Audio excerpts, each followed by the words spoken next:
Hey guys, and welcome back to another video. Today I figured we'd do another tier list just for the fun of it.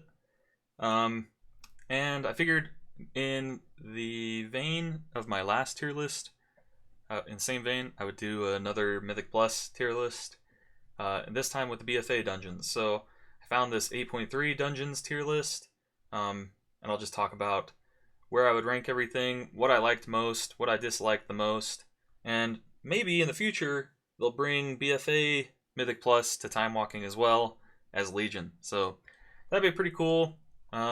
Maybe it's too soon. I mean, BFA wasn't that long ago, but there were some sweet dungeons in here that I would gladly go do again. So, and it'd be really fun to do them as a Shadow Priest specifically.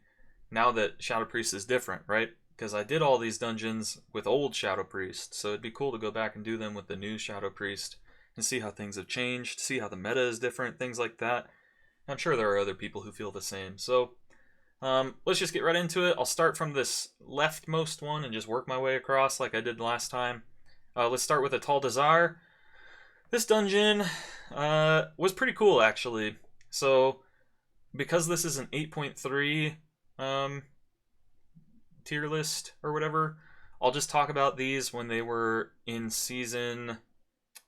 the last season, in the 8.3 season with Awakened as the affix, because I did play these in 8.2, and I don't think I did them in 8.1 at all, but I did do these in like season 2 with the Ajara affix, but I don't remember that well enough, I think, to make a good tier list out of that. So I'll just talk about them when they had the lieutenants of Nyalotha or whatever. So with Ital, this one was a pretty fun one, actually. And if I got it as my keystone, I'd be pretty happy, because it had some cool creative things you could do. This is like the birthplace of snapping. So it was like the easiest place to snap mobs. And I think that's a really, really cool emergent gameplay mechanic. I think being able to snap mobs like that is like a hidden gem. Like, I don't know if it's a bug or not. It's something that Blizzard was like not intending, or at least not intending people to abuse. But it's one thing that I think they should be very glad was discovered, because it added so much creativity. I remember when people would snap like one pack on the little outcroppings on the bridge and be like, "Whoa, dude, this is so sweet! I could snap the Sarids over here and they won't jump and hit my friends." And that was super cool. And then everybody's mind got blown when people were snapping like 15 packs all down to Razan at the same time, and it was like super crazy. So I thought it was really, really cool to see how the meta evolved in this dungeon.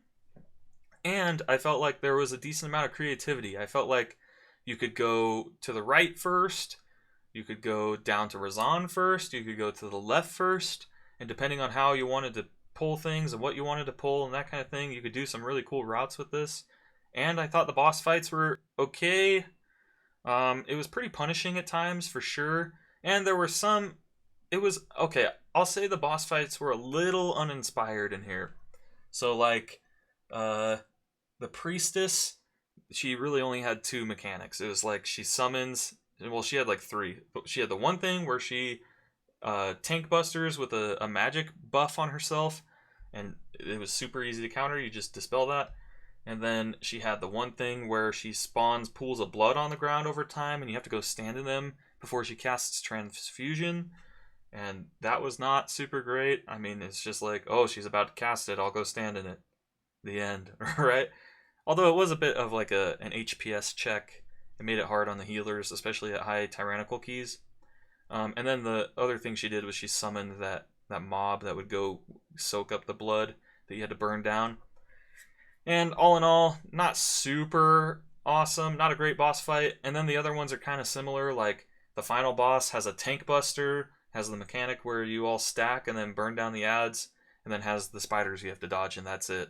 And it was cool to like see the strats evolve where everybody stands under the boss and then all the spiders are easier to kite around and things. So that part was cool. But again, I think that the bosses in here were a little uninspired, although I like the aesthetic of this place. It's like a super cool temple thing covered in gold, so that was pretty sweet. Pretty cool dungeon, I liked it. Next we've got Freehold. This one is probably A or S tier. It's gonna be one of these two. I'll put it in A tier for now, although I might move it to S tier in the future. Just because as I'm looking through these real quick, I don't think I can see any that are better than Freehold. Freehold was really, really fun. And there were some issues with Freehold. Like, if you got the unlucky... There were like 2 weeks that were unlucky and then 1 week that was really nice. Where you could have the 2 easy bosses in the council fight. Or you get the one with the boss that is not easy. That does like the grape shot mechanic. And as a Shadow Priest, this dungeon was pretty fun because there were like target dummies that you could pad on, and there were some sweet mind control mechanics that people started to figure out near the end, where you could mind control a harpoon guy in this dungeon, and I'll be interested. Oh wait, this is BFA, not Legion. I was gonna say I'd be interested to see if people do that in Time Walking, but this won't be in Time Walking. So, you could mind control a harpooner, and then you could use the harpoon to grab the boss. So what's his name? It's the shark guy who throws the sharks at people, which is a pretty hilarious boss, by the way. When he would do his jump thing, or he'd go to throw a shark, you could quickly mind control a harpooner and harpoon him and drag him away so he wouldn't do certain mechanics and things. So that was pretty cool. And there were some cool other mechanics, like figuring out the painful motivation thing that would just kill the mobs, and then being able to kill the mobs with the boss mechanic on the final boss. All that was pretty cool. So Freehold, this will go down in history as one of those dungeons that was pretty good as far as BFA dungeons go. People abused the crap out of this dungeon for leveling, and still abuse the crap out of this dungeon for leveling. So it's kind of a meme. I have a character named after this dungeon, actually, so I'll leave it in the S tier. Next, we've got King's Rest. This is like the companion of Ital that is the ugly sibling. So I really disliked King's Rest, mostly just because it was overtuned. At least it felt overtuned. The very first boss was like super hard. If you got the gold debuff on you, it was like you had to be healed like crazy or you would just die. As a Shadow Priest, it was really hard to deal with. And then there were some other mechanics moving on, like the boss that puts people in coffin things. There was a way that you could just cheese it and bug out that boss so that he would never do it again and never cast any fire or anything. And so that is something that would make this dungeon not be F tier for me, because I like emergent gameplay like that, like I've said before, where people can find out some sweet strategies that make the boss fight like way easier. So I think that's pretty cool. But all around, I mean, the council fight in this dungeon was like super rough. You had the axe chick, you had the guy who would summon the totems, and you had the guy who did the dash mechanic that the first boss of Sanguine Depths does now. And I did not love that. Although this had some pretty cool RP that I remember, like some RP lines that were pretty good. So just for like meme potential, I'll leave this as E tier. Although it's pretty low for me. I can't think of much that I hated more than King's Rest. Whenever my key turned into King's Rest, I was like, okay, I'm done doing Mythic Plus this week. Next we got Mechagon Junkyard. Ooh, this is tough, because this is either an S or an A tier.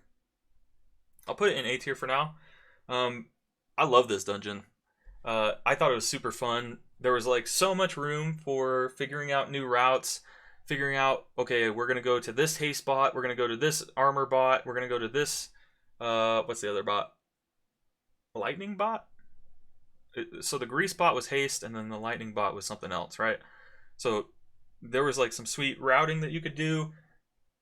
And then the like intermission thing on the last boss was really cool, where you like fight the guy until it dies, and then you run up and do like a cool little obstacle course, and then you all run down and have to burn the boss and try and kill it in one phase. That was pretty fun. Yeah, so I'll leave this as A tier, also because you could do like insane damage if you got the bots early and you played really well. There were some really sweet pulls you could do in here where you could just absolutely blast. So I had a really good time in Junkyard. That was a really fun dungeon. And also, it was especially fun because we only had it for the one season, right? It was only around for 8.3, if I remember correctly. Because in 8.2, I think, it was not Mythic Plus. It was just Operation Mechagon. And then 8.3, it became Mythic Plus. So I think maybe because I didn't do it as much, it still holds a good place in my mind, in my memory. But yeah, I like this dungeon a lot. And then the counterpart of that dungeon is Workshop, and I'd put that in D tier probably. Not a bad dungeon per se, but not great. It had some weird. I like the first boss. What's that guy's name? The dog. I don't remember the dog's name, but that boss was okay. Is that the first boss? No, the Robodrome is the first boss, and that boss was pretty fun actually. Although it was super annoying because if you stack everybody under the hammer, it does way more damage. So you were like trying to coordinate all 5 people's positioning at the same time, which made pugging it really bad, but doing it in a coordinated group really, really satisfying. Which was good if you had a coordinated group, but bad if you weren't. And then, yeah, the second boss with the dog was pretty cool, although it was also really punishing if you were playing with anybody who didn't know what they were doing. And then the final boss of this dungeon was really tough. I remember doing like 25 workshop or 26 or something, and I was running like the maximum amount of verse you could possibly run just to try and survive the last boss. Because it was so punishing, did so much damage, kind of unnecessarily. And then it also had that magnet thing that it would throw out. And maybe I just didn't understand how it worked, but we could never figure out how to bait that magnet arm in such a way that it didn't randomly one-shot people consistently, I'll say. Because we cleared this dungeon multiple times where we could avoid getting one-shot by that arm, but there were also many times where we were just like, oh, it just randomly is at the front of the room and now everyone's going to die. And that was annoying. So Operation Mechagon Workshop. Actually, I'll put this in C tier because the next one is Shrine of the Storm. And Shrine of the Storm I'd put in D tier. Not a horrible dungeon as well, but it was very kick heavy. And I play a Shadow Priest mainly. And my kick is 45 seconds. So I hate any dungeon that's super kick heavy. Although it had some cool stuff in it.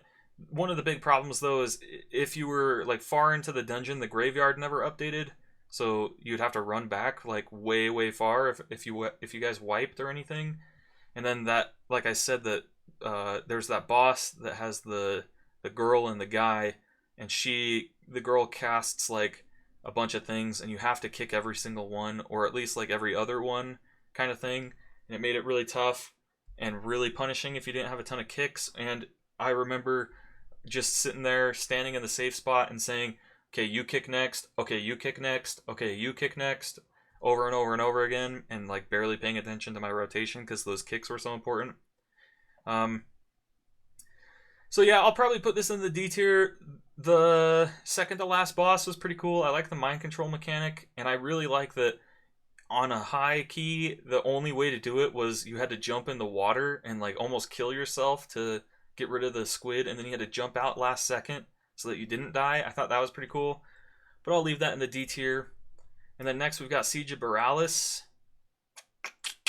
This is a tough one as well because it had some pretty cool bosses. This is probably D tier for sure because it did have some cool bosses like the one where you've got the captain on the ship that you have to shoot and she comes down. That one was pretty fun, although there were some RNG with it where you could randomly get targeted really quickly. There's like a swirly that appears under your feet, and then half a second later it hits and you just instantly die, which is not a horrible thing. It's just punishing, right? But then there were some other bad things like bolstering in this dungeon was a joke, just because you would get one of those spotter guys and you would bolster them like crazy, and then they would just one-shot every single mob in the dungeon, which by itself is not horrible because, again, that was something that the players found out, right? It's some emergent gameplay, and it was sweet that it didn't get nerfed to the point where you couldn't do it anymore. And it was really hard to pull off if you wanted to do like a really high Siege of Barales, you could like pull a huge pack and then use the spotter to annihilate everything. But you had to like really work on your positioning and figure out how you're going to move the mobs and stuff. And that was fun. But the thing that kills this dungeon for me is the last boss. I just hated that last boss. Not very fun at all. You have to do like the Demolisher tentacles and the gripping tentacle or whatever. And then you have to shoot it with the cannon and then run to the other platform. And this boss, it was just so stressful and it was just so rough. Next we got Temple of Sethurlis. This is probably equal to Ital. Yeah. So Temple of Sethurlis was pretty fun. There were a couple things in this in this dungeon that were really cool, and a couple things that were not great. You had like the dervishes that were randomly way hard if you just so happen to get the teaming week where there's 5 dervishes instead of 2, and it's just all of a sudden like a billion times harder. If you had fortified teaming in this dungeon, it was like easily, that one pull was easily like 10 times harder than it would have been if it wasn't either of those 2 affixes. But the fact that it was both made it just like crazy hard. But that opened the opportunity for Shadow Priests to kind of shine a little bit if you played Sand Lane, because you could do as much healing as the healer or even more on that pull specifically to keep everybody alive, and that was pretty cool. This dungeon had a lot of affix problems though, because like explosive as well. On the last boss, if you had explosive, they would spawn around the room, and it'd be really annoying because this was before explosives were true one-shots. So you'd have to like tab target and like dot the explosives around the room, and then hopefully your dots kill them before they go off, and people like DHs would have to dash across the room, hit it, and dash back kind of thing. So that last boss with explosive and the dervish pull with teaming really tainted this dungeon for me, but outside of that it was pretty good. The boss fights were pretty fun. The one snake boss is not great, the second boss in this dungeon, but it's alright. And then the first boss is okay, although the first boss was like pretty hard hitting on super high tyrannical keys. But like I said, I like the last boss of this, and I like the room where you have to run the eyeballs to the giant skull. That was pretty cool. Okay, next we've got the Motherlode. That one's almost certainly A tier for me. I really like this dungeon a lot. It was really fun. There were some really cool pulls, and you could do a lot of good damage in here as a Shadow Priest with Expedient and Severe. I just remember trying to maximize the amount of time I was above 100% crit for my Azurite Beam, and getting like a pretty good amount of it in the Motherlode. So I liked this dungeon a lot. There was a lot of chain pull potential as well. This was back when Shadow Priest was like built around chain pulling. That's also kind of why Freehold was so good, because you could chain pull like crazy in Freehold as well, and Junkyard even. So yeah, the Motherlode was really cool, and I really like the aesthetic. It's like a bunch of goblins. There's the one goblin that like shoots Azurite everywhere, although that had some bugs where it was like insta-ticking people to death, and it was invisible sometimes, so that was lame. And then it had the guy at the end who was just a goblin in like a Dr. Eggman robot, which was pretty cool. Yeah, so this one wasn't too bad. And then next we got the Underrod. The Underrod I'd probably put in C tier with Workshop, because this is one of those dungeons where I was like, okay, I'll do it, but it's worse. I mean, it's better than these two, but it's worse than all my favorite ones, right? The Underrod had some pretty troll things, like there were some really tight spaces that you had to walk between mobs, and if you just so happened to walk a little too far to one side, you pulled a worm that would just end up killing your whole group that nobody noticed was pulled. Or on the last boss, there was some cool mechanics where you could like bait the thing that he shoots out, and then there's like a billion orbs that you have to kill and things like that. So the last boss was pretty fun in this dungeon, but most of the other stuff was not great. There were some cool like disease dispel things you could do as a Shadow Priest on the boss that summons the mushrooms, and I did like the trying to optimize how many mushrooms you cleared with the earthquake thing that the boss would do. So it's definitely better than these 3 dungeons, but yeah, probably C tier for me. Told to Gore, this is a tough one just because I play Shadow Priest. I'll put it in F tier because I stand in solidarity with everybody who hates this dungeon. But the one saving grace of Tol de Gore was the beach pull right at the very beginning. If you played Shadow Priest and you were doing Tol de Gore at the very beginning, you could do so much damage. I have never seen so many shadowy apparitions in my life. You would just dot every single thing. They'd pull like 50 mobs on top of each other or something like that, and it would just be you're hidden beneath a freaking tsunami of a million shadowy apparitions. And that was pretty fun with Tol de Gore. But then outside of it, the rest of that dungeon sucked. I mean, it was like you'd pull stuff randomly through the floor. You'd randomly pull stuff out of cells that are locked, so the thing just teleports through the wall and starts killing you. The last boss was insanely RNG dependent. You could randomly get doubles where he casts that thing that does 1 billion damage to everybody twice back to back. And so you'd have to like, you'd get hit for 90% of your HP. Your healer would have to heal 5 people to full health instantly. And then you'd get hit by it again and you'd have to heal everybody up again. And it was like so crazy. And it was pure spell queuing RNG. I think it got to the point where people were figuring it out and could like force certain things. But yeah, I mean, that dungeon, everybody hates it for good reason, I think. And then Waycrest Manor, this is probably one that I'll probably put it in the B tier just because there was some RNG with this where whatever door was open first kind of determined where you went. But then there were some cool things like if you stand on the fountain, the dudes don't jump on you. And so that was pretty cool. And then there was some, there's the fun tree guy where the lightning strikes and you have to run the tree through the fire and it does like a ton of damage. And so that was a fun time to pop Vampiric Embrace and like rise on the HPS meter. So that was pretty fun. And this dungeon, overall, I like the aesthetic. It's like a haunted house that turns out to be, and it's got some implications in the Shadowlands actually, because it has a Gorak Tool in it, who's one of the Drustvar, and the Drustvar are a big deal in Shadowlands now. So that was pretty cool that they were talking about the Drustvar back then.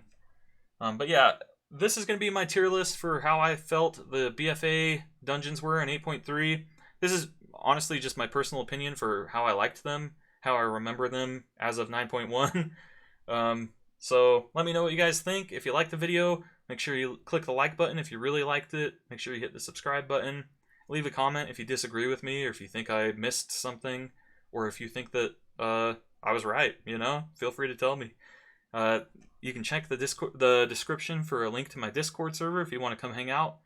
And that's going to be it for me, so I'll see you guys in the next video. Peace!